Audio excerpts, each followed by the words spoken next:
Duluth Adult Education has continued to grow revenue in state reimbursed seat hours for the last 3 years by nearly 30,000. This is the greatest allowable growth as the state of Minnesota caps yearly seat hour reimbursement growth at 11%. Beyond that, additional revenue streams come from grant work such as Pathways to Prosperities and Women's Economic Security Act results in nearly an additional 100,000 per year. Adult education is about offering students who have not found success in a standard K-12 program second and often third and fourth chances. Many students struggle with significant life barriers that poverty, incarceration, and addiction. Duluth adult ed programs and training offer students a safe and welcoming opportunity to improve their academic and life skills in order to build their future. So we spend a lot of time talking about a lot of our traditional sites. I want to talk about how we continue to work on graduation rates when people are 19, 20, 30, 40, 50, and I think we saw one today. There's a 65-year-old person who's just getting their diploma. So I think that it's important to recognize that. So thank you for allowing me to share that. Some highlights I want to hit on this month is we have some transition at some planned transition at the Duluth Community Schools Collaborative. Kathy Bogan, who's been a long time supporter of the collaborative and involved in the community. She was the interim administrator. She is now officially done, and Catherine Mueller is the new agency administrator. That is her title, and so we'll be partnering with her to continue the work of the collaborative and community schools. I also wanted to take some time to highlight Lincoln Park. They were recognized by the Minnesota Department of Education for positive school climate and student support. As you'll see tonight through one of our presentations, they've had great reductions in some out-of-school suspensions, and I have no doubt that helped lead to this. We recently had a diversion committee meeting. This is part of our partnership with the Minnesota Department of Human Rights. And we've decided that I'm just going to try to say this person's name with confidence, because I will be honest with you, I can't pronounce it correctly. So I'm going to do my very best. Dr. Jason Okunafwa, the assistant professor in psychology at UC Berkeley. He did a wonderful presentation, I thought, last time we were down at the Minnesota Department of Ed, and Mr. Lake was with me as well. The title was When Bias and Threat Persistence Interact, a holistic approach to understanding the lingering effects of stereotypes on teacher-student relationships. And so it had some really interesting data that we looked at in some different scenarios and models. One thing that really stood out to me was that the first time in his research, there's an incident with a student who might be black and African American or a white student, the response is very similar, but as you have repeated offenses, there's a more restorative approach with white students, but it becomes a little bit more disciplinary with black or African American students. So I found his data very interesting, and he shared how that compares nationally to some other things. So it was very interesting. I enjoyed his presentation very much. Very articulate gentleman. Next, Dr. Annie Mason, who's the program director at the Elementary Teacher Education, Curriculum Instruction Department, and College of Education and Human Development at the University of Minnesota, offered an additional presentation. That was the bulk of our meeting. We just did some additional learning, but interesting perspectives and just different perspectives on why we're seeing some of the things that we are. So enjoyed an opportunity to see that and partner with other districts.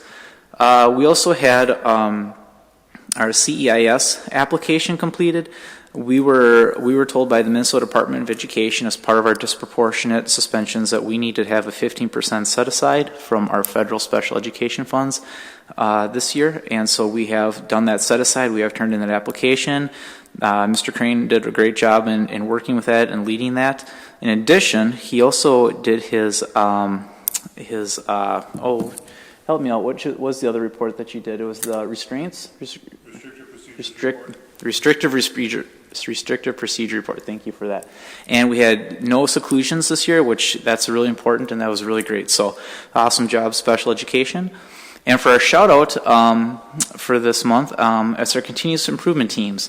We really value the input of teachers and those continuous improvement teams at each of our sites, and they've been working very hard to go through their comprehensive needs assessments and develop their school improvement plans. Those were due at the end of June, so all of them were working hard through the end of the school year, and some even past the end of the school year to do some of those things. Some teams chose to do that work post-school, and so principals work with those teams to do that. And we're really excited for the work that they've done and the planning that they've done for the next school year. So that is the Assistant Superintendent Monthly Report for July. Questions? Member Oswald. Can you tell me what CEIS is? Yes, it stands for Early Intervening Services. And so what we would use that for is, for example, in our MTSS framework, prior to someone qualifying for special education services, this could be something that we would use funding for to do that. It's supposed to be used to, in this case, it's for behavior, so we're looking at reducing suspensions. Part of that being proactive, being versus reactive would be the hope. The C is, I always forget the C. I'm going to look back to Jason. Continue. Coordinated, thank you. Coordinated early intervening services. We always just say early intervening services, so I apologize. We skip the C. But yes, it does actually stand for something. Thank you. Yeah, thanks for asking that question, Member Oswald. I had that question too on CEIS. I couldn't remember. Do you have the workshop that you went to, and you highlighted the data? Is there like a summary or of any information you received that you could share with us as a board? It sounded like it would be really just some great background information for us to know. Yeah, was that from the Minnesota Department of Human Rights Diversion Committee meeting? Yeah. Yes, actually I do have notes from that. I always take notes from those meetings, so I'd be happy to share Or those. just any information they shared with you that in a summary version, that would be great. Yeah, did you want me to go through it now, or are you looking just to send that out? No, send it out. Yeah. Okay, yep, Thank I you. can do that. Great, thanks. And Member Sandstead. My question is related to Lincoln Park and the recognition there. It seems like they had a good year last year, and I know they did some changes. There was a MTSS coordinator, and now they're not going to do that. I'm wondering if you can just sort of outline sort of the behavioral and support staffing positions and choices they've made between last year and this year, the differences there. Yeah, I don't have their continuous improvement plan, their comprehensive needs assessment, and their school improvement plan in front of me right now. But the programming that they had in place will be there next year. So they did reduce the MTSS coordinator position, but a lot of the other key positions are still there. The DEN program, for example, they also have, rather than suspending a student for maybe 3 days, the program where they bring them back after 1 day and then they have to do some work in a room. They bring in some teachers and some education. That programming will still stay in place for next year. So, any other questions? Member Laflerkin. I'm sorry. We look forward to Catherine Mueller, the new coordinator with the community schools, coming to some meetings in the next couple months or something. It would be great for everyone to meet her. So, thanks. Will do. Superintendent Granza. Yeah, I was just going to say we'll hear a little bit more of the outcomes of some of the work that was done in those areas when we hear from Ron in just a little bit.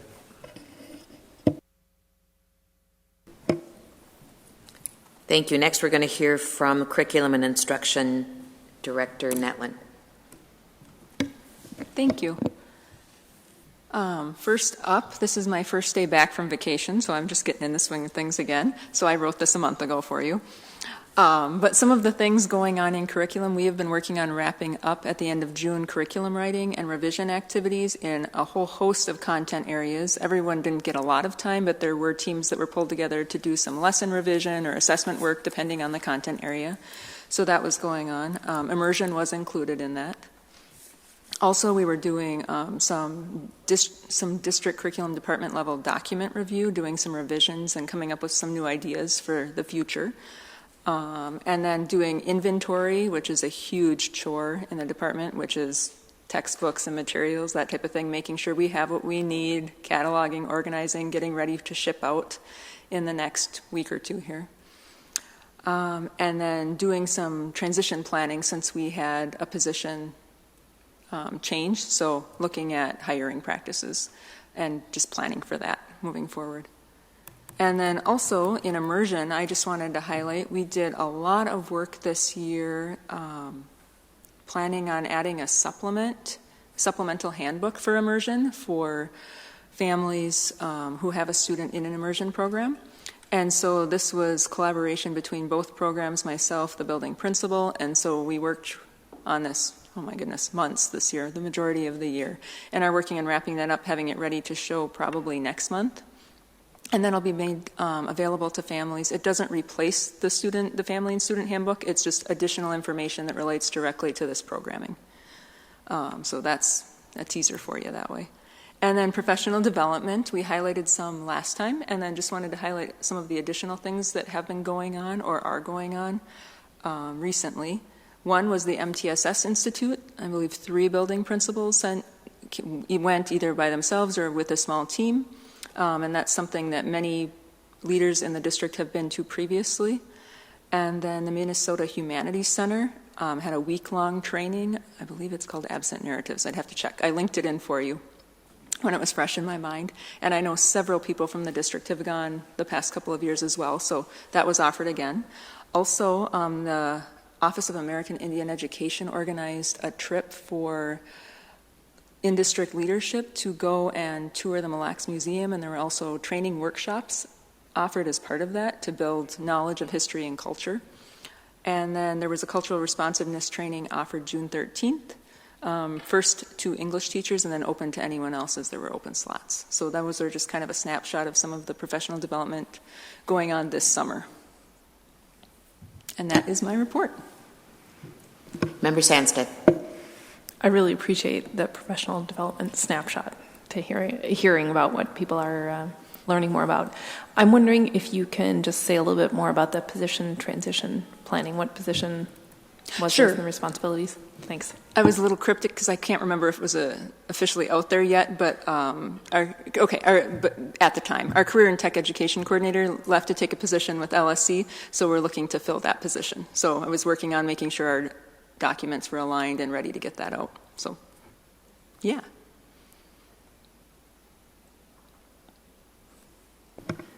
See no further board questions. Thank you, Director Netland, for your report. We always appreciate it. Moving along on our agenda, I'm going to invite our Duluth Public Schools Climate Coordinator, Ron Lake, to give us an informational presentation on the 2018-19 annual bullying report and discussion. Thanks. Thanks, Ron.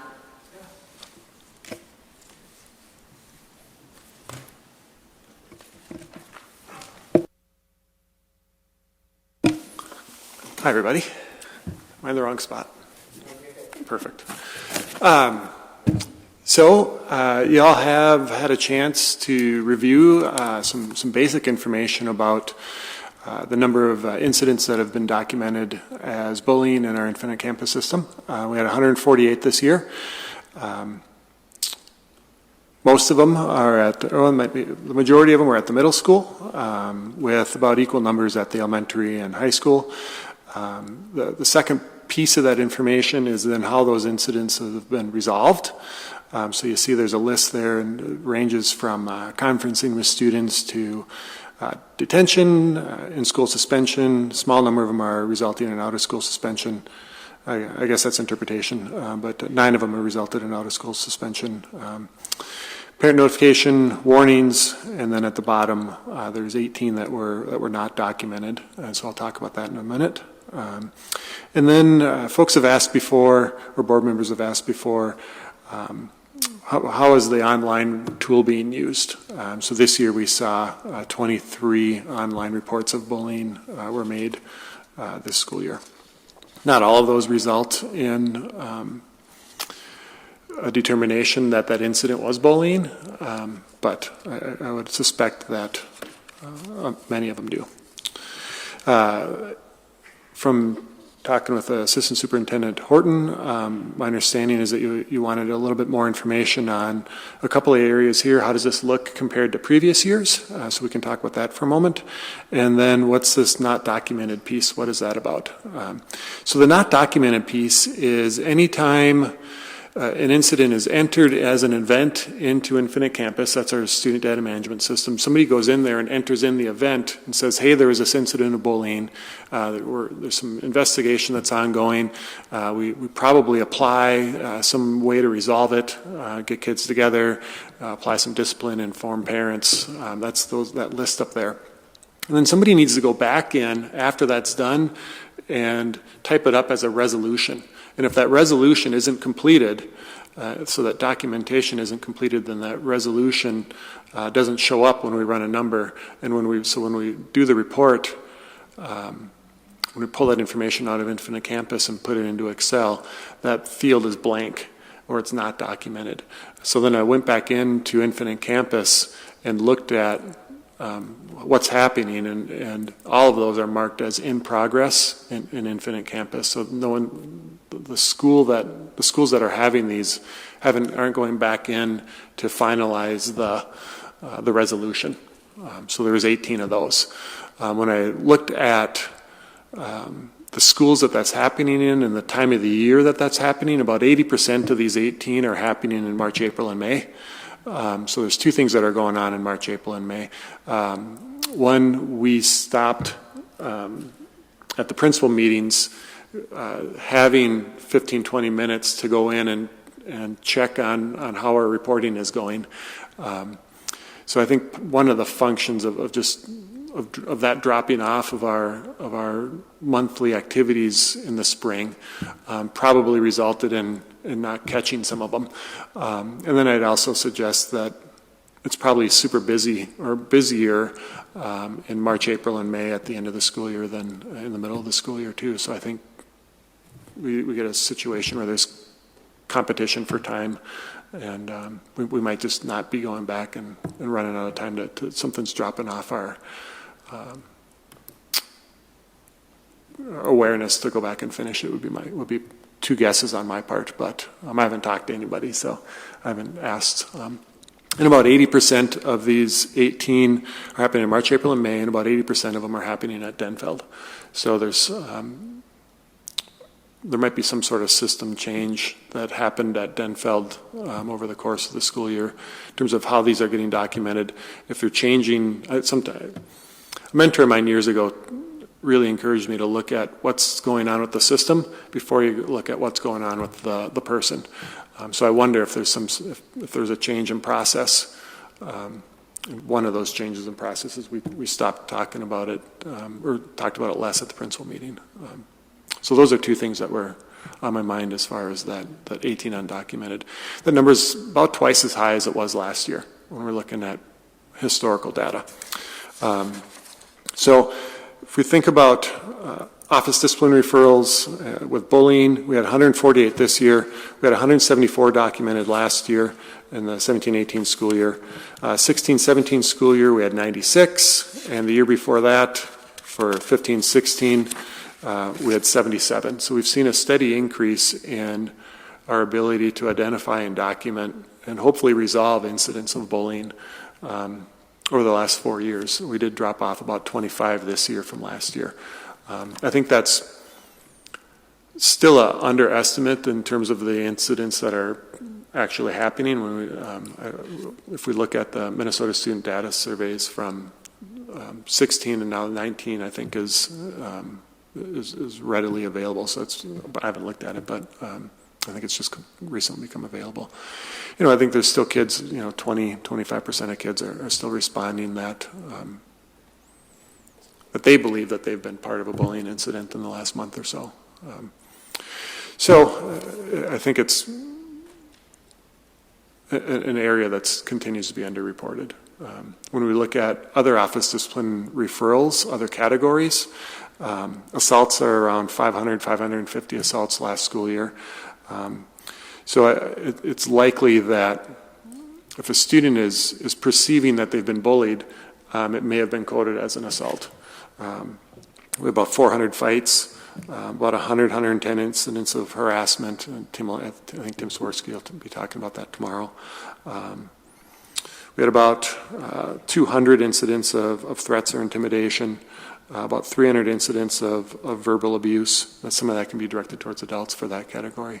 But you'll see that there's almost 1,000 other behavioral incidents that are maybe not parallel but overlap or related to issues of bullying. So if we think about those numbers, then I think we're we're much more accurately identifying the amount of harm that's being done and the incidents that we're trying to resolve as a school system when we look at those other categories collectively.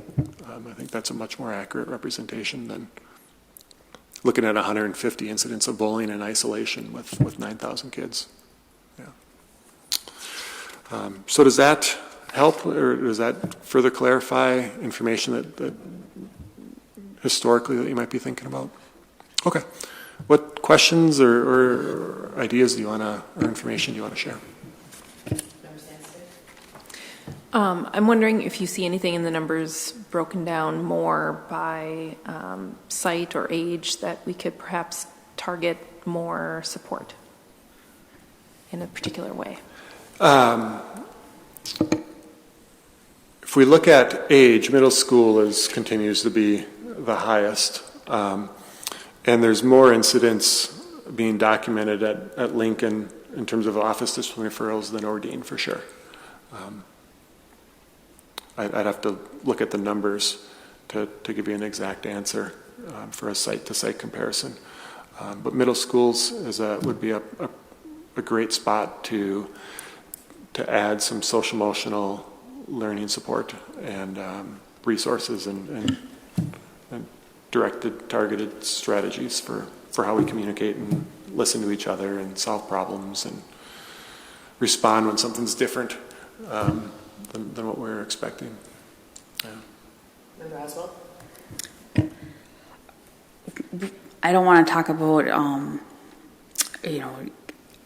what school had more. I actually want to know if there's any schools that reported zero bullying, and is that realistic? I can look and see if we have a school that did zero. Congdon, Homecroft, Lakewood, Leicester, and Piedmont all reported zero for bullying. Now, if we went and looked at the 550 assaults, the 3,500 disruptions, the 400 fights, the 110 incidents of harassment, the 10 terroristic threats, the 200 threats and intimidation, and the 40 weapons and the 300 verbal abuse, I can guarantee you that some of those are happening at those elementaries. Thanks. Yep. The question. How much of this is carried on in social media and cell phones and things? Do we have any idea about that? Yeah, I think this area is particularly hard to document for us. That doesn't mean we shouldn't get better at it. We had 4 incidents documented as cyberbullying specific to that category.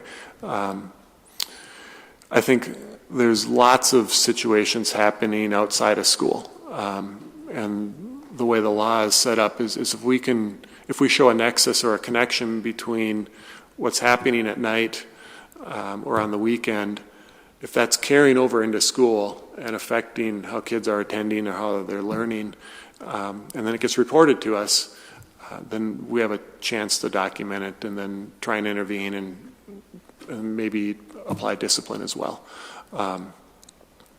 I didn't, off the top of my head, it looks like there's about, well, not off the top of my head, estimate looks like there's about 300 electronic device office discipline referrals, and I wonder if some of those are something different than put your phone away, no, you can't make me. Maybe there's some electronic device referrals that are where kids are using them to hurt each other. It's possible. I'd have to look through the 300. Ron, can you highlight just a little bit about what you think our district does well in countering bullying in our district? I think schools that are able that really support kids developing relationships with each other and really developing relationships with adults really makes a difference. Data tells us if kids have some need, they're more likely to talk to other kids about it. So I think the sources of strength programming at Denfeld and East is particularly exciting in that it has outcomes that show kids are more likely to talk to adults when they have a problem with something. So I think that's particularly encouraging. I think schools that can identify their positively stated expectations and have a process where they can sit in circle or develop relationships in some organized and supported way, I think it really helps. So Piedmont does a lot. Feels a little funny to start naming schools because there's or programs because there's going to be things that the schools are doing that I'm not going to remember. Yeah. But I think if we can continue to, I think one area, I guess you asked for strengths, but one area I want to encourage us to focus on to improve would be teaching kids and families how to find our online reporting site and use it. I think our website changed, of course. We all know that. And we have a script that we prepare that pretty much every kid hears. I think our handbook is we continue to improve. But I think we need to do more in how we teach kids to report. And particularly the use of our online report. I've been thinking about this since I wrote the report in the middle of June, and I wonder about if we can, to accompany that script, if we could create a really brief 5-minute lesson where staff walk through and show kids how to find it on our website. I think even something simple like that we prepare and share to principals and then through to each school, I think would probably make a big difference too. Maybe there's a tutorial. I think if they could find the tutorial on the website, they could probably just find the link. But we could make a little 3-minute voiceover tutorial on our website too. So if it pops up, if somebody searches bullying, maybe it would pop up or something. Mm-hmm. You had mentioned that the online reports are treated a bit differently than the written ones. Can you kind of go over how that is? That the 23 online might not be all included in the 148? Sure. Right? We've got two different processes here. So the online report is a kid or a parent saying, I've got 2 kids that graduate from East, Caitlin and Alec. I get grief because I always use Alec for a kid who's done something wrong. So if Alec came home and said, "Hey, Dad, somebody isn't treating me right at school," and I said, "Okay, let's do an online report of bullying," I would go to the website, enter that information, and an email would pop up at the principals at East. And that's an online report, complaint of bullying. Those principals are going to look into it, investigate it, and then they're going to determine what happened, and then they're going to code it. And they might code it bullying, they might code it harassment, they might code it as an assault, they might code it as a fight. So the 148 are the incidents that have happened that have been determined and coded as bullying, okay, versus the 23 where someone outside of the school system has said, "Hey, there's a problem, I want you to look into it." Okay, thanks. Yeah. Member Loeffler-Kent? Yeah, great discussion. In terms of what ways we can improve in helping parents understand our reporting process, do you have some thoughts on that? I think teaching the kids, I think we could probably have a link to that same 2 or 3 minute instruction that goes out to our, if principals could include that in their weekly communication. When we get parents together, that'd be another option or another place, another way to inform them. Sean Road does a nice job of every other year inviting the person in my position to come and speak with the parents at the athletic nights. So then we typically share the instructions on how to do that in that evening. But I haven't created a way or to systemically share that at every open house, for instance. But that would be a good option is to have some way to share that at every open house or something. But seems like a good idea to me. Great idea. Yeah, so- and I love the idea of the link. So Yeah, with a really simple. yeah, seems like something manageable we can Yep. pull off. So Yeah. thank you.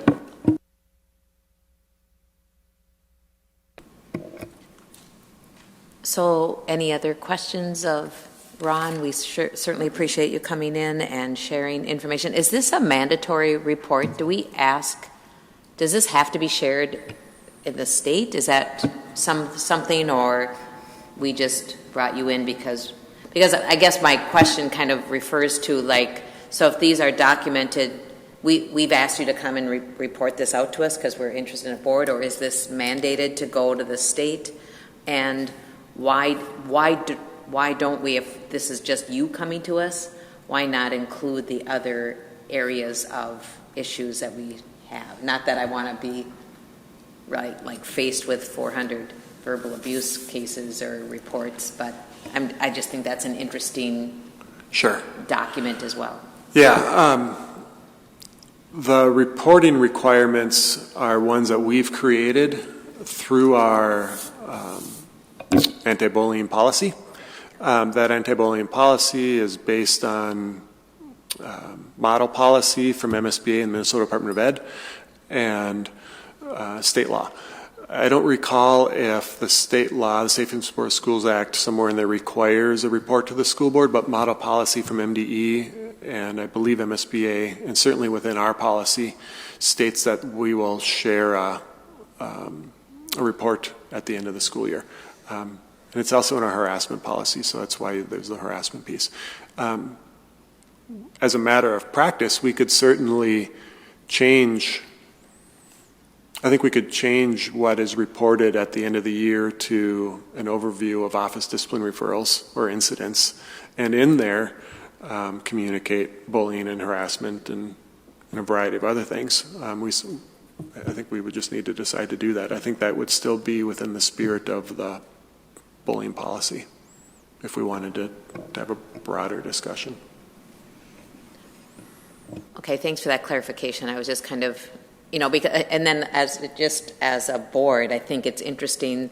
I appreciate that Ron encourages our district to move forward with a better way of sharing how to report a bullying incident. I think in a way we might say, ooh, the rise in bullying that's documented must mean that there's more bullying going on. And in actuality, I think from listening to Ron, what he's clearly saying to us is we actually want the documentation because then we can work with it, we can resolve it, we can build trust and relationship when they see that we are. So in actuality, by reporting bullying and by making our community more aware of how to and that we want you to, so that we can continue to improve, is what I got out of your report, that we actually want more reports if it's out there, so that we can then get that email to the principal, it can be dialogued, and that in actuality we've come so far in my background in education in just data collection,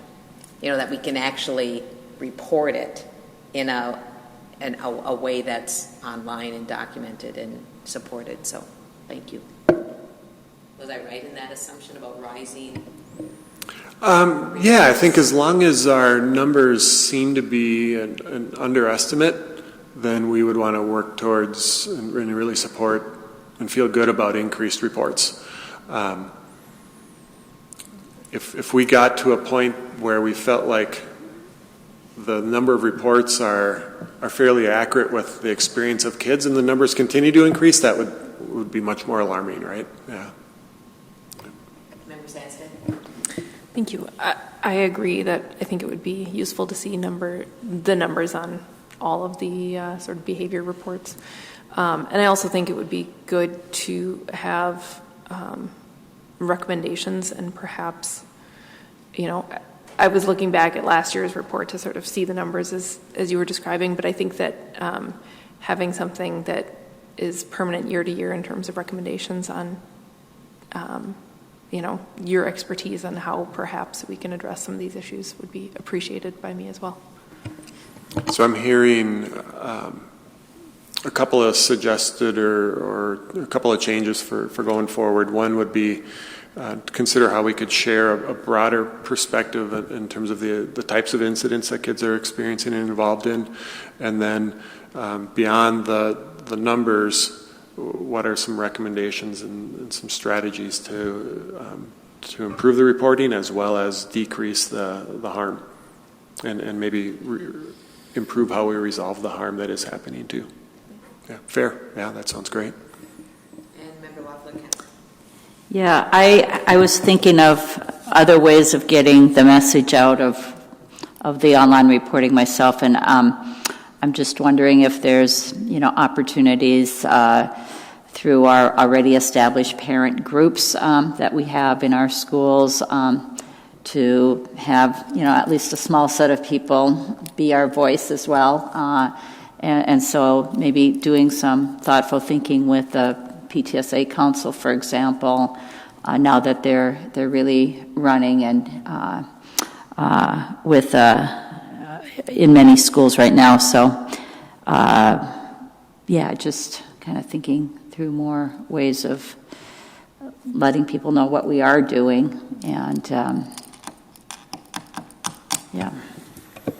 I appreciate that, and I think if we could get a good, simple set of instructions available, then how we communicate that out through multiple ways and working with parents that where they already come together would be a great spot to share some of that. Thanks. Yeah. I'm sorry, just what I really meant to say, besides responding to that, was just, we don't often get to thank you, Ron, for the work that you've done on our harassment policies, our bullying policies, the education getting out in the community in lots of different ways, and just really thank you for getting us where we're at today. And it's not unnoticed, so thank you. Yeah, and you're welcome, and thank you. And I guess, Board Member Lofold, you asked for successes. I think one thing that we've done particularly well is create some training. And it's required that we do it every 3 years, but most, maybe nearly all of our schools are doing it annually. So I think we're above and beyond probably what's expected in terms of professional development specific to what bullying is and how you deal with it. Thank you. And it looks like you're going to just continue with us and look at the out-of-school suspension report? Yeah, sure. Okay. Sounds great. Thank you, too. I ditto Rosie and our district's commitment to this program and direction by just take it on and pass them employing. So coming around is a brief presentation to our education committee on suspension and expulsion. It's really for the purpose of me being here. We're going to talk about suspension. There's 4 areas that we'd like to share with you. Some year-end data, some results from a qualitative interview project, some work that we did with 6 specific behavioral codes that are considered more subjective than others, and then some professional development focusing on cultural responsiveness and reducing bias. First piece is the year-end data. So this is a days count. This is a OSS by days of use. So we can look at the number of incidents. We had about 600 incidents that resulted in suspension. But if we look at the number of days we've used, that's a more sensitive measure to intervention. So that's one of the primary ways that we track days of use. It's also consistent with a harm reduction model that we learned when we met with the Minnesota Department of Human Rights. And the first diversion committee meeting, it must have been November, 8-9 months ago now. So that days of use would be, again, if Caitlin said something or did something, that resulted in suspension, then that would be an incident, be one incident. If she was suspended for 3 days or 4 days or 1 day, then that's how we would be tracking this in the days of use. And why that's important is if a school says, okay, you're going to be suspended, we typically would suspend for 3 days, but we're going to suspend you for 1 day because we've created a program for you to come back early and resolve this through some restorative process, then that would, if we were looking at incidents, then that would still be one incident of suspension. But if we're counting days, we just saved 66% of that suspension, or reduced it by 66%. So the days count is one of the ways that we track and why we share it with you this way. So you can see there's a 3-year count here. Going down the left side, we've got the 18-19 school year, 17-18 school year, and the 16-17 school year. The total days of use count is the next column over, and then there's groupings that are shaded. So if we looked at that first shaded grouping where it says male and female for 18-19, if we added up 956 and 319, then that would equal 1275. So each of these groupings is then how this total 1,275 days of use is allocated over male and female, and then over our 7 racial codes, and then over free and reduced lunch, and then over kids that receive special services and regular education. So you can see where, with some rough estimates on our demographic information, maybe you've got that in the back of your head, or we can make some estimates here. You can see where we're disproportionate still. The harm has gone down. If we look at the harm reduction, there's fewer days of use across most groups. So there's less harm and less use of suspension. We remain disproportionate, and some groups are experiencing greater drops than others.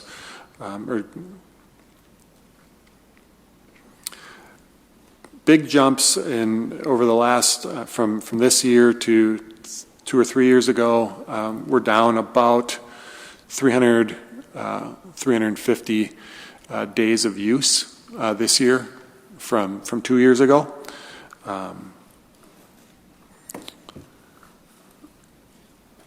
American Indian students are being suspended about 125 days less, and African American students, they're seeing no change at all. There's the kids that identify as multi-race, they're kind of bouncing all over the place. There's a lot of variation and really no positive change there.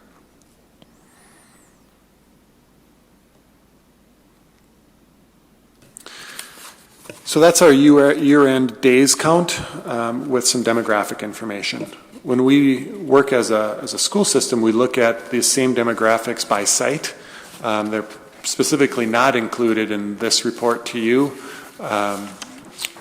because we needed to be sensitive to the reporting practices. If we have a student group of 20 or less, then we wouldn't report it. So if we'd have to go through each individual school, look at the racial composition of that school, and then decide if there's 20 or fewer of those kids, then we wouldn't report that area. So it was just simpler to look at district-wide information at this point.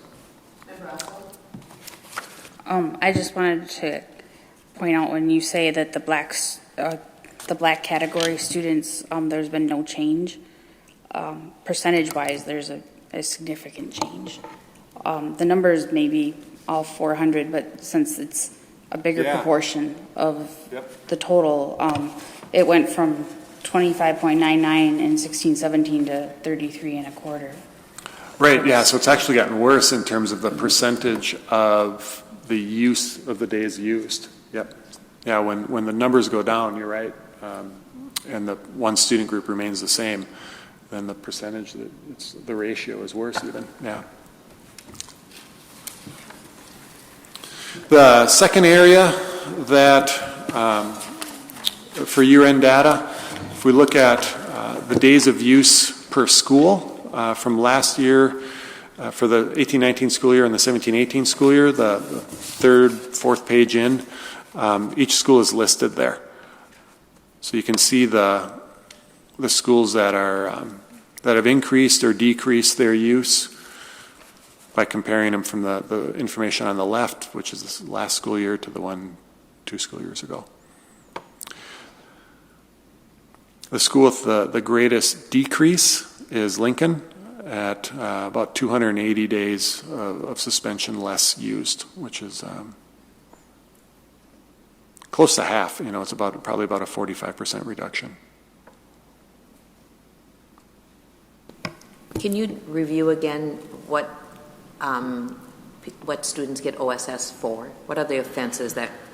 Yeah, there's a lot. OSS? There's a lot of options. So when we listed out those behaviors that overlap with bullying, any of those, and then really it could be any of our behavioral codes. There's 26, 27 of them, and there's suspended for all of them. I had anecdotally, there was a student I worked with at a high school a handful of years ago that came into my office as a school social worker and said, "Ron, I want to get suspended, but I don't want to hurt anybody." Well, let's solve the problem. Suspension isn't going to solve it. What are you trying to do? Well, I'm trying to get my dad mad. I'm super mad at him. So met with his dad, met with the kid, thought we had it resolved. And then the following Monday, that was on a Friday, the following Monday the power went out on half the school. And there's actually a digital camera of the kid taking pictures of himself as he jumped over the railing and popped the latch into the thing and pulled the breaker on half the school and then left the camera there. It was coded as a disruption, but he was suspended. And we met with his dad again. It really could be any of the behaviors. If we think about, I made some notes. I listed off those numbers, earlier. There were about 600 incidents. We had about 6,700 incidents entered into Infinite Campus last school year, roughly. These are estimates now. About 600 of those incidents led to out-of-school suspension. So that's a little under 10% of those of that 6,700 incidents are resulting in suspension. Of those 6,700 incidents, we had about 3,500 of them were disruption disorderly. But only 150 of those resulted in suspension. So it's about 5% of the disruption are resulting in suspension. It's about 10% of everything else. But it could be anything from, electronic device to a fight to illegal drugs. We looked at the top 3 drivers of suspension at high school a handful of years ago. I think it was in the 13-14 school year. Denfeld applied for and received a federal grant. And one of the strategies they learned through that process was to identify the top 3 behavioral drivers of suspension and then put interventions in place for those. So as a district, we followed that model in 13-14 school year. And we found that assaults and fights, conflict between kids was one of the top drivers, conflicts with adults was one of the top drivers, and then alcohol, tobacco, and other drugs was one of the top drivers. So we've worked hard since then to try and bring in mediation. So we work cooperatively with the Conflict Resolution Center and Menace Peacemakers, where there's mediation that happens. Lincoln Park particularly is doing much more restorative work, so that we're trying to align interventions based on those 3 areas. The alcohol, tobacco, other drug option hasn't been as easy to program with or program for. We've had some ideas and some strategies, but it's been an area that I think I would characterize as difficult to manage or address. It's dynamic in terms of what kids are using. we aren't programming or funding options to program for it particularly well. There is some new money available at the state and federal level as opioids become more and more aware, and then the legislation catches up. Then I think there's likely some funding and some support coming forward. Over the next year or two, I would guess. There is, yeah.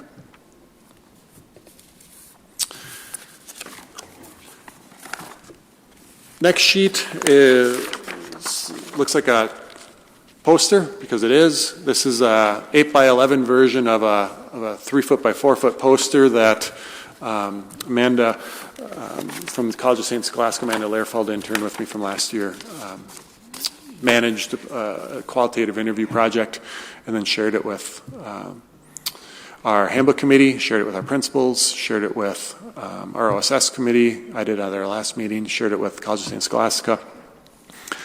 The short of it is we wanted to ask parents what's gone well and what would be better about your participation in your child being suspended. So we attempted 35 interviews. We were able to reach and meet with 9 parents and 1 community resource through one of our housing programs. And this is the information that they shared with us and that we were able to pull together as a summary of that. The next page over is the strengths and areas to improve. When we shared the poster and the information with our suspension and expulsion committee, these are the strengths that we identified, and then the areas to improve. So you'll see in there that when administrators address behavior and address kids through care and concern, use restorative options, and ask and listen to parents and kids for ideas, offer support, and pair the suspension with some intervention that's designed to be helpful, parents are really appreciative. There were a couple of parents that were upset, and rightfully so. We're talking about some upsetting incidents, but remarkably, parents were cooperative and kind and generous with their time and their ideas, and that was it was actually really positive and encouraging to be a part of. When we first kicked around the idea of let's call some parents that have had their kids suspended and ask them what they thought of it, I was wondering what kind of response we would get. But when we asked them, when we informed them what we were doing and that we were trying to get better as a school system, they were really helpful. Yeah. So the big emphasis on trying to be more restorative versus punishment. Talked about intervention and how we're doing our behavior plans and needing to improve that. Talked about training on bias and cultural responsiveness and racism and trauma. Talked about increased consistency across our school district in terms of our procedures and our responses, our use of how we make decisions, problem solve with kids, and how kids have a chance to, the importance of kids problem solving with the staff that were involved in that initial incident. Talked about ways that we can engage parents. Parents talked a lot about difficulty with transportation, difficulty getting to meetings, participating in meetings, so the scheduling of the meetings. Ray Jackson said we had my first reentry meeting by FaceTime this school year, and felt like that was a particularly meaningful way to do it. The parents said, "Hey, can I just FaceTime you?" And Ray's like, "Sure, let's do it." So I think, that's great. Yeah, anecdotally, I think that was meaningful for that family. And then we talked about the idea of some sort of peer review. If we're doing, and how do we look at fidelity of once we identify these practices that we need to be consistent on, then how do we check that and how do we support each other in that? So there was ideas about some of that fidelity piece as well, things that could happen at the site as well as across the district. There are 6 behavioral codes. There's kind of looks like there's 5 listed here, but these 6 come from there's actually 7 from the Office of Human Rights that say that we should address and attend to these 7 areas that are inherently most subjective. We list 6 because human rights includes other, and we don't use other, so that one's crossed off. It looks like there's 5 listed here because I combined bullying and cyberbullying. Human rights lists them as separate categories. So there's disruption and insubordination, which is 1, bullying and cyberbullying, which is 2 and 3, verbal abuse, harassment, and threats and intimidation. So in our handbook, you'll see the areas that we're working on to improve in the red text when we look at the handbook. These 6 areas, there's changes to language on how to separate and be cleaner about what each of these means. And so they're less subjective by less overlap between them. And then we tried to have some more concrete behavioral language as well as some behavioral examples. And then notes on how to differentiate. So we created a tool that isn't part of the handbook, that's more an administrative tool to help with differentiation, and that's the last page, or the next page. So in short, if there's a behavior that was threatening or intimidating or some otherwise hurtful, but not severe enough or not best coded as a terroristic threat or an assault, if yes, then the first question is, is it sexual in nature, or did it involve targeting someone in a protected group? If the answer to that is yes, then it's likely harassment. It's not likely, that's the most likely category then, is if it involves someone in a protected group and it was hurtful, that's probably harassment. If it wasn't sexual or it wasn't involving someone in a protected group, then it gets us down to, is there a power difference? Is there a pattern? Is it significant impact learning? Then yes, it's probably bullying or cyberbullying. If no, then is it about being harmful or is it about fear and intimidation? If it's harmful, then it's probably verbal abuse. If it's about fear and intimidation, then it's probably a threat or intimidation. If the answer to none of that is no, to all of that is no, then did the student refuse to comply with a rule or a direction from a staff member? If yes, then it's insubordination. If no, then we're down to disruption. And I think if we can use this tool, we'll likely see a behavioral coding that results in fewer disruption codes. And we're going to be cleaner about when it is disruption. So we created this and then reviewed it with the handbook committee and then plan to share it out with principals in the fall as part of our improved practices. Finally, there's a sheet there, a page on professional development. There's a couple of professional development items coming up. August 2019, we have a training on reflection that includes stereotypes, and if you're interested in learning more about that, then we can certainly share some information through either Director Netland or Assistant Superintendent Horton with what that tool or that process might look like as it's further developed. We have a draft out now in terms of the process we'll use with our staff, but it's meant for all staff. It's meant to be applicable to every employee in the district, not just certified staff. And the second item on there is through the Care Academy and Cultural Competence Training, there's a new relicensure category. So all certified staff have categories that we need relicensure hours in. And there's a new category called Cultural Competency. That wouldn't be the phrase I'd use. I'd probably use Cultural Responsiveness, but this is the one that the board, the PELSB board or the Professional Relicensure Board created. So this is the standard that needs to be met for this relicensure training for all of our certified staff. So that's what the text is there.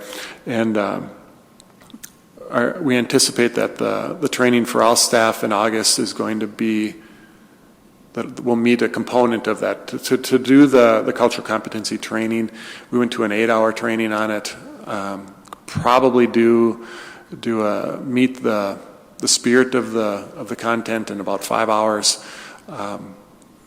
That isn't enough to be culturally competent, but it would be enough to meet the spirit of or the intent of the training. So I think if we can do an hour of reflection and understanding about ourselves that leads to stereotyping in an hour for all staff, we could probably get a couple 2-hour chunks provided to our certified staff in the evening over the course of the school year, over the next 3 or 4 school years, and help people get their relicensure items met. If staff choose to and go participate in the Care Academy, I think that's a much deeper and probably more effective way to become culturally competent or culturally responsive. It does involve more time than 4 or 5 hours, but at the end of that Care Academy, our intent is to have it documented in a way that would meet relicensure requirement as well. Yeah, you mentioned discussing this data with the principals at the beginning of next year, and I'm wondering if you go over specifically the OSS days and the breakdowns with principals when you meet with them. Yeah, we go over the OSS days more regularly than at the beginning of next year. My intent is that in August, when principals come back, we're going to go through that tool together. So that'll help improve our reporting practices and the differentiation of those 6 codes. But we talk about the OSS data. It's available monthly for their review, but we talk about it regularly at principal meetings. So that happens way more often than just annually. Okay, thank you. Mm-hmm. And then principals review it with their site teams, and that leads to intervention at the site level too. Yeah, I was going to add that final piece as well that Mr. Lake did about the comprehensive needs assessment. When they go through that process, this is one of the data points that they need to look at with their teams, and then that helps inform some of their school improvement goals. In addition, and I didn't add this earlier, but when looking at the coordinated early intervention services, they'll see that CAS application I talked about, and we took a look at the data. I think it's important to note that the state uses something called a standard risk ratio. And so what it does is it looks at your past 3 years. And we have had a decrease over the last 3 years in our standard risk ratio. You want to be under 3. We were at 3.88 in 2016, 3.679 in 2017, and in 2018 we're at 3.097. So still lots of work to do, and important that we do this set aside. But as you've seen in some of our data, while we're not making perfect progress and we have areas to improve, it is showing up at the state level that there is some progress being made on that.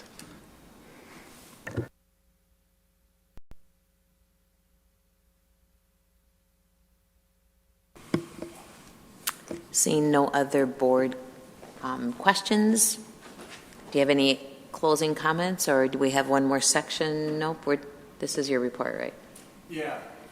Just thank you for having us in and hearing the information and sharing your ideas. It's helpful and meaningful.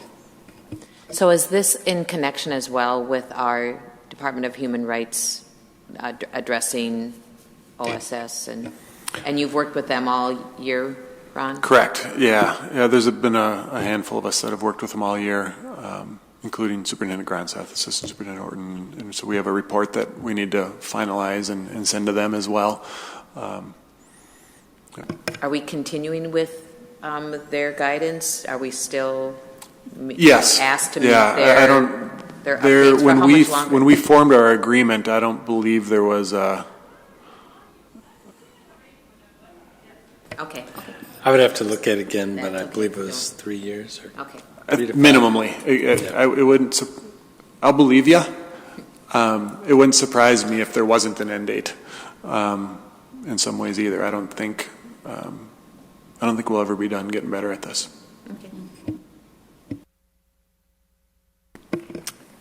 Okay, thank you again. Thanks. So we're going to continue with just some, we've got grant applications, and I know as board members you'll look those over on your own, and we'll get those in the report. We have policies on online learning to look at again. Do we have anyone are you going to reflect on that again? Jill, I'm sorry, do you want to go back to the regulations, the family and student handbook? Oh, that's right. I do at the top of the page. That's a biggie. That's 91 pages of thank you. Family and student handbook. So I think we're going to be talking to Mr. Horton. Actually, Or Mr. Granson. Thank you. This is a regulation rather than a policy. And so regulations come to you as informational. And so this is actually an informational piece. So generally, the board sets policy and administration sets regulation and brings to you it as informational.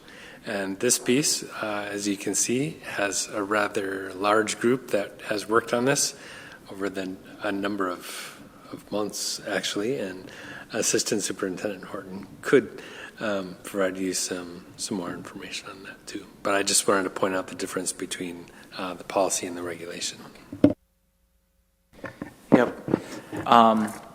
While I'd hope to read this to you word for word, all 94 pages, perhaps maybe I just hit the highlights, and we can do that. And I'm joking about the word for word piece. So some highlights in here that I think are important to note is we added a section on the notification of rights. This is on page 9. Notification of rights under the Protection of People Rights Amendment, PPRA. This came at the recommendation of Dr. Lake. We were looking for ways to share information with parents about student privacy, and we thought that the Family Student Handbook would be a great place to put this. So basically what this does is it talks about the student rights and the collection of information that we use, and then it talks about consent and when parents have the right to inspect and receive notice on these different documents and how that can happen. And then also has the complaint piece in there too if they feel like their students have not been afforded that opportunity. So this is a good blanket piece for us to have in place and a good communication tool for us to share that with parents. So we have put that in there. Continuing to move through the document, a lot of changes are somewhat minor and technical in nature, so I'm going to kind of skip through some of those. The big one I think that everybody would like to hear about probably is really the dress code piece, and so that actually is way down on page. While you're looking for that, can I just share something real quick? Please do. So page 28 has we just met, Hannah Stokes, school social worker, and I just met with the leadership of Voyager bus company and asked for us to do some training with them.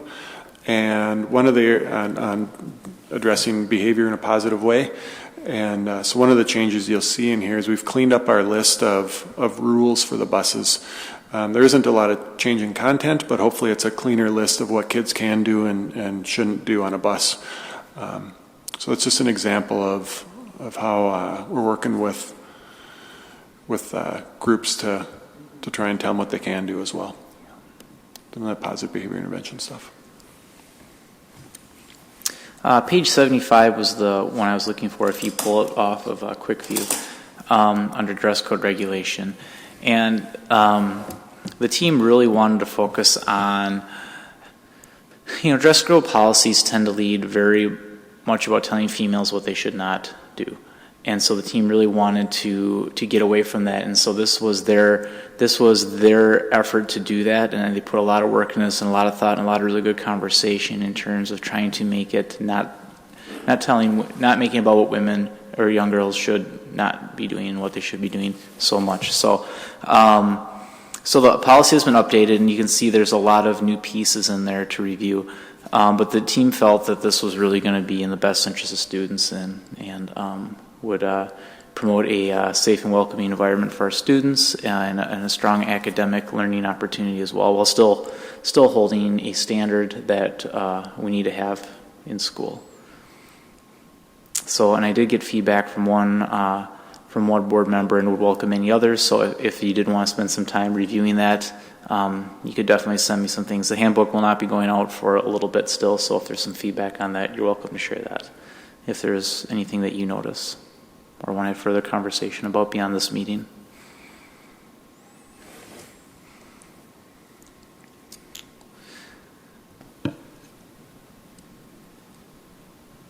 The final piece I want to touch on is part of, Mr. Lake has talked about this already, part of the work that we're trying to do in our reduction of suspensions is really clarifying our definitions. There are some behaviors that we just know right away, this has a certain consequence, but we want to be very clear about that, and that some of that language that's very open to interpretation. So we've been working hard to try to identify some of that language and to do better. For example, the elimination of the word other that Mr. Lake talked about. Other can be other, and so that's very loose interpretation. So we've been really trying to focus on definitions. So you'll notice some clarifying information throughout our standards of conduct section in the red. You'll note some things. There's some pieces on bullying. There's a little bit on cyberbullying, disruptive disorderly conduct, and insubordination. Harassment, there's some new language in that section. Threat and intimidation, there's a little bit more language there as well. So those are kind of the key areas that we talked about. And Mr. Lake, I don't know if there's anything that you wanted to specifically talk about in that area or highlight. The disruption piece, I think, is probably an area that we made some of the most significant change on.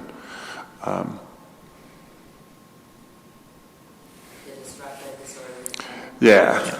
Yep. So we've added we've added a cleaner set of examples, and we differentiated between disruption and insubordination, which fits with that tool that we had reviewed 10 minutes ago. I have two questions about the dress code policy.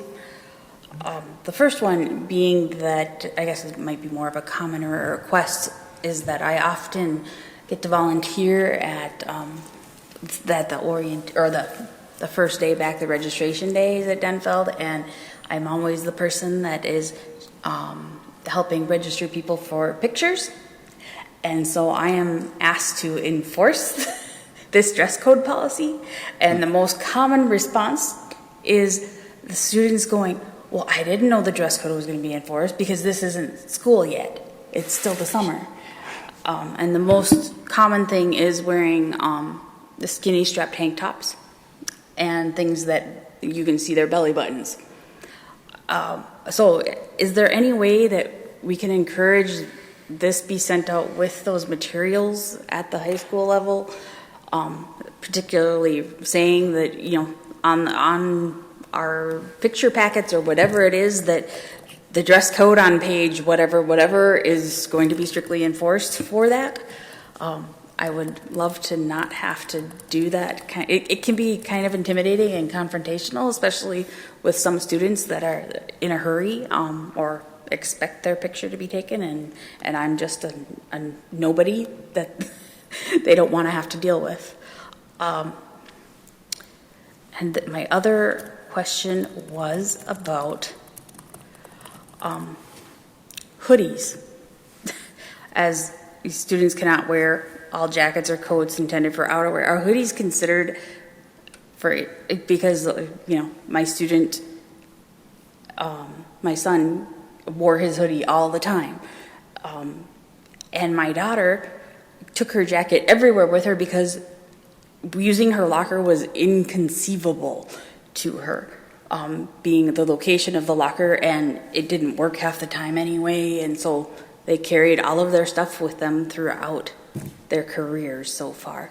So with the expectation of things going in your locker based on the location of your locker, is that a reasonable expectation to have, especially at a place like Denfeld? I can speak to the straps portion first. One of the changes to this policy or practice from previous is that you'll see under students may wear and then students cannot wear. I think it addresses the visible waistbands and straps are allowed. So hopefully it doesn't say anything about belly buttons, but belly buttons isn't listed as one of the areas that must be covered either. So I think that was intentional and hopefully will be helpful in terms of what limits need to be set. As far as what can be sent out in our photo packets and things like that, I can't speak to that. And then as far as hoods go, hoods are similar to hats, and really it's about safety and identification. I guess it's always been my experience that it is reasonable to have kids use their lockers when I've worked there. Not that they do, but it's reasonable that they could. Member Oswald, Member Lafleur. Sure. I actually just had last year's packet out yesterday. We do send a letter at the top of the packet that I think comes from the principal at each school when it gets mailed out. And can we just highlight there have been changes made in our dress code policy somewhere in that letter, and then maybe ask particularly the high school and middle school principals if, again, I think some of them might do an all call saying you should be getting your packet in the mail, and just maybe highlight that as well. Is that a request we could ask of the principals? Yeah, we know through our analytics that people don't pay the most amount of attention to stuff that comes from the district, but from the principals and even the teachers. So the further down we go, the more attention parents will pay. So I think sending some information out to the principals early in August, I made a note for myself to do that. So I think we can talk about that in our back to school information and mailings and whatnot. We can definitely highlight that piece. And I agree with what Mr. Lake said from multiple perspectives, from a safety perspective, from a classroom teacher just trying to manage all the coats, because when you have 30 students bringing 30 jackets to class and backpacks, it just becomes a mess, and it brings a whole host of issues. So I think, if there is an individual consideration, I'd bring that to the administrator, if there is something to consider, but as a kind of a blanket policy or a rule, that's what we would want to do. There is a section too down below here that does talk about tank tops, not undershirts, are permitted as long as the straps are at least 3 fingers wide, no cleavage chest, male and female is showing no midriffs, no midriff, short top that reveals stomach and or belly button, no backs, mid or lower are exposed. Material should not be see-through. So isn't that a contradiction? It is. That was what I was going to talk about. So that's a piece that we need to circle back on, because we do have that too, and that's what another board member had shared too. So we'll have to go back and clear that up. So I'll connect back with the committee on that one. Superintendent Francis. I'd see more controversy because that section also says that they may have visible waistbands on undergarments, and then down below it says all undergarments must be covered. In parentheses behind that, it clarifies straps and waistbands. I think it clarifies straps and waistbands in parentheses behind that. Maybe I'm wrong, but I thought No. Okay. Visible waistbands or undergarments, or visible straps on undergarments worn under clothing. And then down below it says all undergarments must be covered. Wearing boxer shorts or other undergarments as outer garments is considered inappropriate wear. And then there's another one too where I think it repeats. It was about accessories that could be considered dangerous or could be used as a weapon, and then down below it says metal chains or spiked jewelry or accessories that are considered to be a safety concern. I think it's a little repetitive, but yeah, that makes sense. I think earlier too, I apologize that I don't have page numbers, but I mean, when you have a 90-some page document and you are adding, I appreciate the red, because as I was reviewing this over the weekend too, I went pretty much to the red and thinking that if that's where you're changing and the others were already in past handbooks that they probably have cleared the test. But then I realized that there is, because I think there is some confusion and double, contradictory in participation in extracurricular and about whether or not you need to be in the school for the 2 hours before. It seems it was on page, it was D, no, I didn't write down, number 5, but it seems to contradict with something earlier I read, and I'll try to review it in the next couple days or maybe even before tomorrow. Outside of dress code. Email you. Yeah. It's not a dress Okay. code thing, it's really on activities and participation and when a student athlete is available, and I think it might even be on, yeah.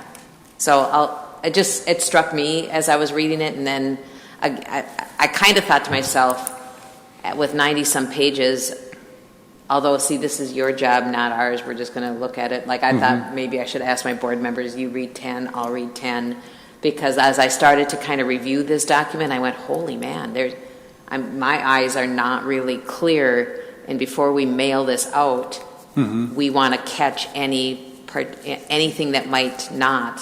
So, because I did notice something in the participation in athletics. I believe I know what section you're talking about, because when I started, one of the first things I did was sat down and read the handbook, and I had the same question. And so if it's the one I'm thinking of, I did clarify that with our athletic directors last fall, and it did work out actually. So I'll be curious to see what you send me if it's the same section. I'll have to go back and reread that again too. So, but I know what I think I might know which one you're talking about there. And I think that going back through the previous text in black, in the dress code, to see if there's additional items that we can strike through, I think is worth doing. So this is just an observation, and I'd love some feedback from it. It just seems to me the dress code. I mean, that's been a national issue across the country, and I'm kind of surprised as a district or even as a school board that we haven't had a little bit of interesting conversation about what as a district the school board envisions, because it seems to me, I don't mind, the dress code looks very much like what I've spent my career enforcing, but it seems like other districts are really going away from any dress code. And what is our thought on some of those issues? there's some really significant changes to this code. The values section, the statement on why the dress code exists, the purpose of the dress code, and then the basic principle, the students must wear, may wear, and can't wear, is all really pretty significant changes. And then within that, the effort to move away from dress code that specifically focuses on girls' appearance, so the language is much more gender neutral with this.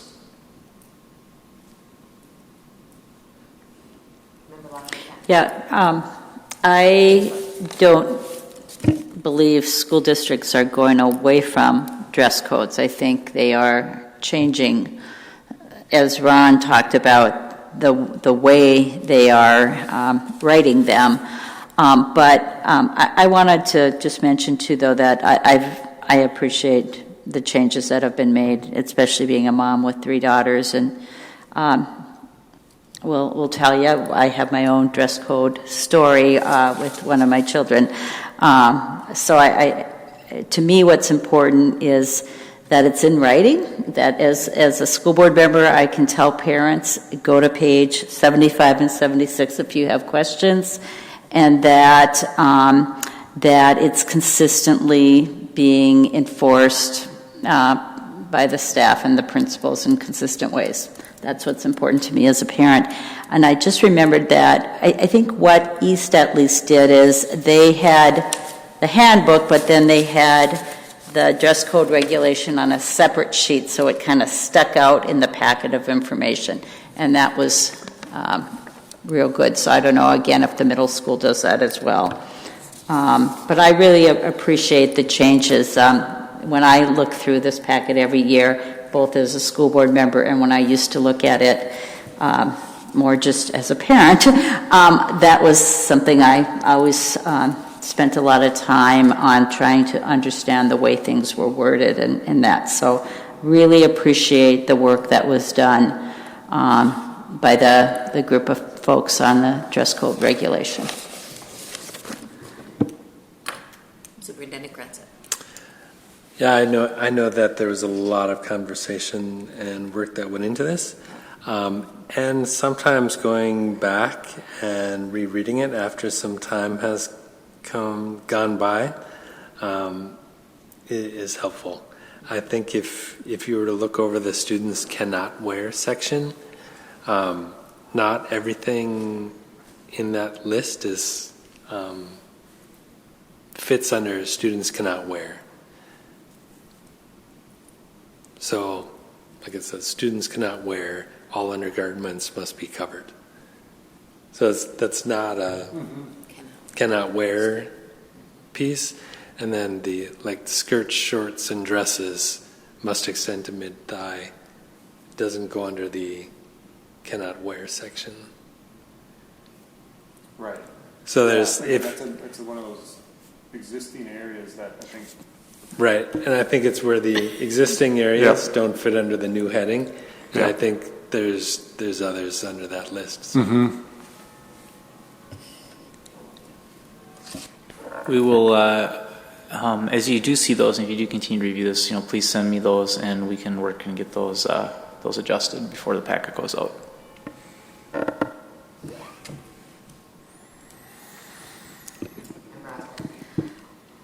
Many apologies for me turning on Mr. Lake's microphone. No, I appreciate it. That was a thank you, not an apology. But I did think I found the spot where Member Lofald was talking about the students, and it must be in attendance, is on page 39 of the packet, or it's page 32 of that document. And it says students must be in attendance at school at least 2 hours, in parentheses, end of the day, in order to practice or participate in games. I just have a question on people that may be in PSEO and how they're accounted for attendance, or other people that are on work experience and that sort of thing, that they're not at school. How are they allowed to practice or be in games if they're not? What is present in attendance? I think the last 2 hours of their schedule. Whatever they're scheduled for? Yeah, I believe so. So if Alec had early release, then he would need to attend 4th and 5th hour to participate in the tennis activity after school. Is there some way we could include that language in that sentence of the last 2 hours of your day of whatever you're scheduled, of your official schedule or something like that? That would clear up the questions I would have about that. So maybe even just adding the word scheduled day, student scheduled day. Sure.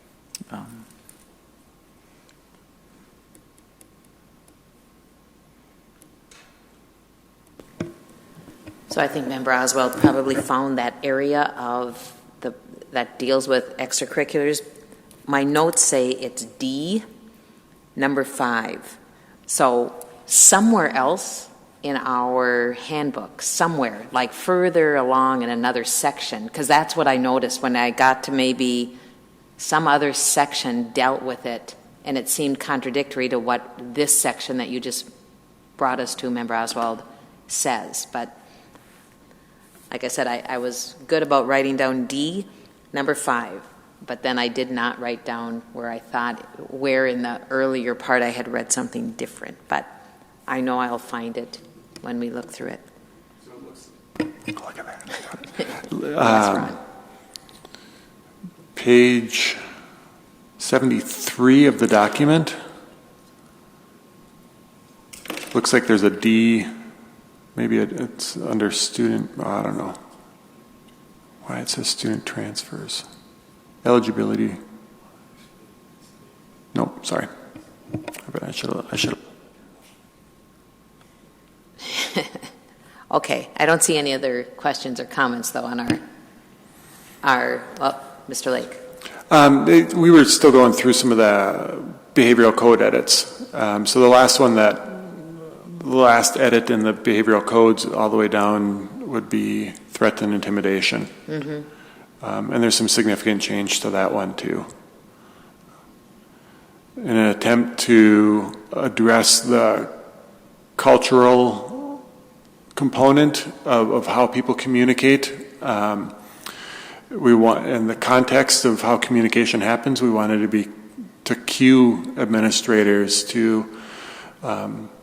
There's times when people feel threatened or intimidated based on how someone is communicating, and that person might be communicating in a way that's consistent with their culture in terms of how they engage in a conversation or participate in a conflict. And we wanted to say that just because someone feels threatened or intimidated doesn't mean that behavior is inappropriate. It just might be culturally uncomfortable for the person that's hearing or receiving this. So there's a note in here that says, talks about how it's to be investigated, and the context and cultural consideration should be included in the investigation and resolution of any incidents where folks are talking about or feeling intimidated. Well, again, just listening to the two of you and then seeing the staff that you've included that helped with the family and student handbook, I am thankful for your hard work. It's not easy. It sounds to me, just again by your two comments and Superintendent Gronseth, that we've really taken a hard look at our handbook. We know it's an important document. We didn't rush it. We've spent time adding what you think needs to be added. And we appreciate that because, again, yeah, this is our blueprint of how we do things, and we're going to be called on it. If we are following, if we've got it written, and it just, then that's how then we have a blueprint for how we're going to follow it, and it's uniform and consistent. So we appreciate the handbook, even though like I said, when I opened up the document over the weekend and it's 90 pages and I only could take a chunk in. I thought, I hope my fellow board members, and I don't, that's not even though we don't necessarily have to approve this is done by the people we hire to do that, but it would behoove us to maybe even say, maybe we should divide this up as board members, because 6 people looking at 10 pages and catching an inconsistency. Although sometimes, like I said, the inconsistency might just be 30 pages further because we changed it here, and then there's this one weird line in this section 30 pages later. So we'll look at it and we'll get it done. When does this go to print? Soon, I bet. Yeah, we have. I believe last year was middle of July-ish, Okay. End of July-ish is when we went to print. Again, though, we thank you for any other questions? I just want to make the comment in case anybody's listening. So like we do every year, our handbook will be sent out through the mail to all families and caregivers of kids, and then it also will be online as well. So just like to... Just going to point out one other change that is significant. It would either be page 13, or it's 13 in the handbook and 20 in CAMI if you're in CAMI, and that is the policy regarding dropping classes. It did read that students will have 10 days after the end of the first grade period, and it now says students will have 10 days after the start of the first grade period. So that is a difference, and I don't know if Ms. Netland has anything to add to that. Sure, I can speak to that. This change came at the recommendations of principals and counselors who are talking about the hardship on not only staff but also the implications for students with being in a course for so long. before deciding to drop it. So this 10-day window mirrors what most schools do, including post-secondary institutions. So there's not a gap between our practice and their practice and getting a W on a transcript.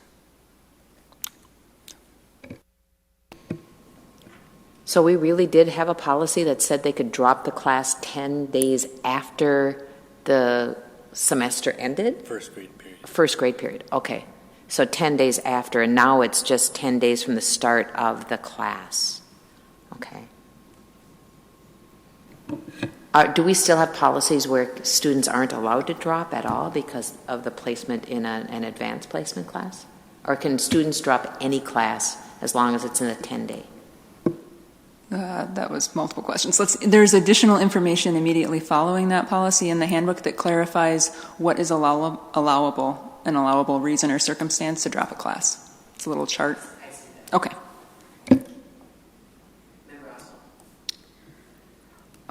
My question pertains to the beginning of the school year, where both high schools, I believe, have an influx, obviously, of schedule changes that have to be made, and some of them have taken up to 2 weeks to start. And this is mainly because when registration happens, or the early registration where you bring all your forms back happens, counselors are not available then. But yet, we all know that students that miss the first week or two of a class are going to be that much farther behind. And I know that teachers don't like that, as most would expect. Is there a way that we can pay for our counselors to be there for a day or two before school starts so we can increase the amount of successful starts for students without many changes? Or what are the barriers to doing that? Our counselors do start 2 weeks before school starts. They have not been at a Denfeld one in my years of volunteering there for 6 or 7 years. Well, their contracts are extended beyond the school year to accommodate for them to come in before the school year starts, recognizing that there would be schedule changes to make, and they also extend past the school year to accommodate for their need to do records and that kind of thing. So I believe I'm guessing, I can say that the school social worker return date is, I think, the 20th of August, give or take a day. And my guess is that the counselor's return date is probably on the 20th, give or take a day. I don't know when the back to school day at the... I think it's the week before that. Yeah. So counselors come back 10 work days prior to students starting. Yeah. Well, what I know is that it's a big complaint of students and a complaint of the counselors coming back and having a big stack to do, because a lot of the changes can't be made until they talk to the student to ask why and that sort of thing. I mean, I hand out schedules, so, here's your purple slip, here, fill it out and wait to be called down and go to this class that is useless to you until you get called down to switch it. I mean, it's really frustrating. So anything we can do to make that process smoother, I think we should do. Well, thank you for an in-depth conversation and questions and help. We helped each other through the family and student handbook. So thank you. So now we're on to just the grant applications that we will approve when we go through this on Tuesday. Any questions on any of the grants that are included in our packet? I'm glad to see a $10,000 grant, I believe it is, for Duluth Public Schools Families in Transition to help with, or it's a $40,000. It's an application. It's an application. I hope we get it. For homeless children and youth education grant. It sounds like something we really would benefit from. Thanks again, Ron. And action items is our Duluth Public Schools online policy. it will be now for its second reading, right? So we're going to delete policy 6109, and we're going to then add a new policy 624. Do I have any board questions or concerns about that policy? We had Principal, I know his name. Adrian Norman, yeah. With us last month, and Assistant Superintendent Horton. So any questions from the board? We have resolutions to accept grants. Those are the ones that were applied for. Yes, and those are the ones we're getting, so those are good. We have diploma requests. We have the list of graduation names to approve. I don't have to read all of those. We'll just applaud those. And next month, we'll look at some policy updates. I did just want to add one comment on the hybrid schedules, that in working with MDE, I just wanted to share again that attendance is a local decision in the hybrid schedule, so we have to have a policy in place at the start of the year in order to do that, and that this policy does address that problem. There might be additional conversations around other pieces around online learning, but in terms of the scope of this policy, the focus is really on getting that hybrid schedule up and running so our alternative learning center can do their attendance. And that's, MDE requires us to have that in place before we can start running a hybrid schedule. Do you see any potential financial needs that this hybrid policy is going to bring on? Are we? Nope, it just allows us to take the purpose is to allow us to take attendance. So we can record our attendance accurately. So the financial impact is the ability to take attendance and generate that revenue from attendance. Okay. I have to admit that I've read the policy a number of times, and I'm not I know a lot of what goes on in AEO and ALC, but, there's elements of that policy that we're passing that's AEO and not ALC, and isn't there parts of that policy that are ALC but not AEO? Is there a reason why we've put them together? Superintendent Granson. I was just going to add on to your question that I'm not sure why it's in the online learning piece, other than it would define how we take attendance for their online portion of their hybrid schedule. If that makes sense. Okay. Because the hybrid is going half online, but it is specific. The language is specific to the ALC. Because ALC are usually in this building, right, and AEO kids are typically not ever in this building. Correct. It's still ALC, but you can do some of the more traditional examples out there have been you go to school Monday, you don't come to school Tuesday. It's kind of an on and off again.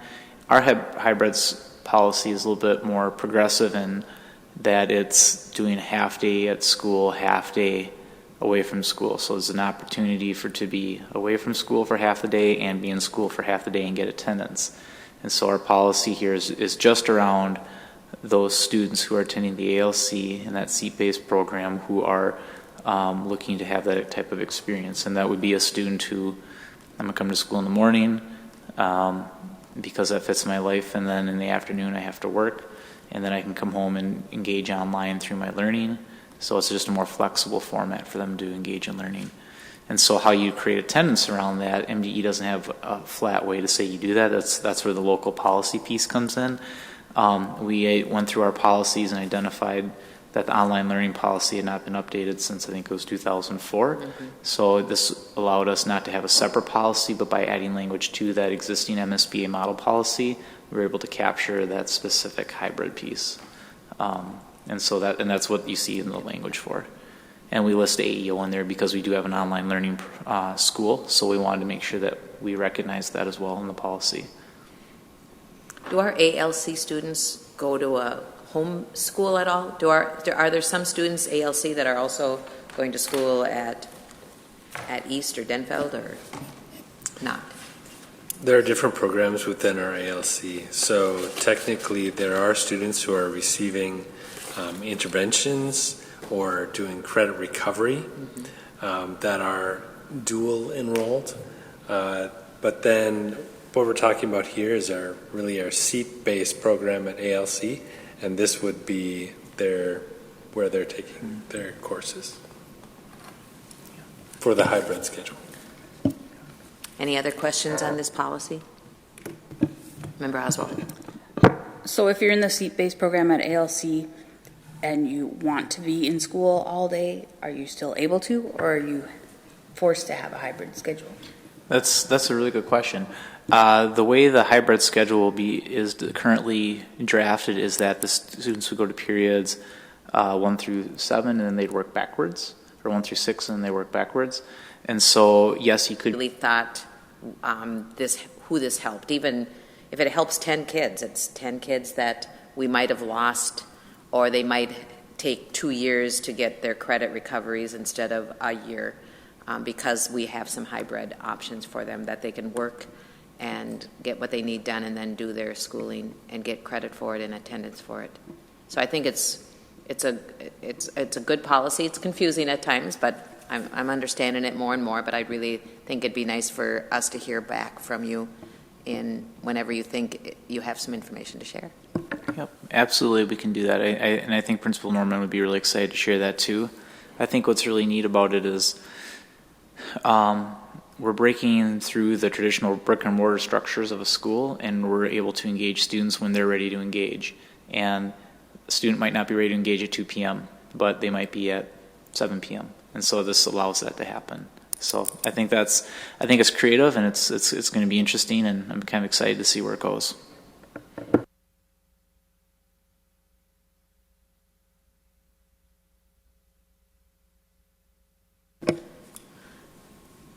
I think we can adjourn.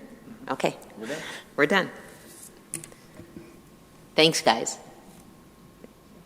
There's crickets in here tonight.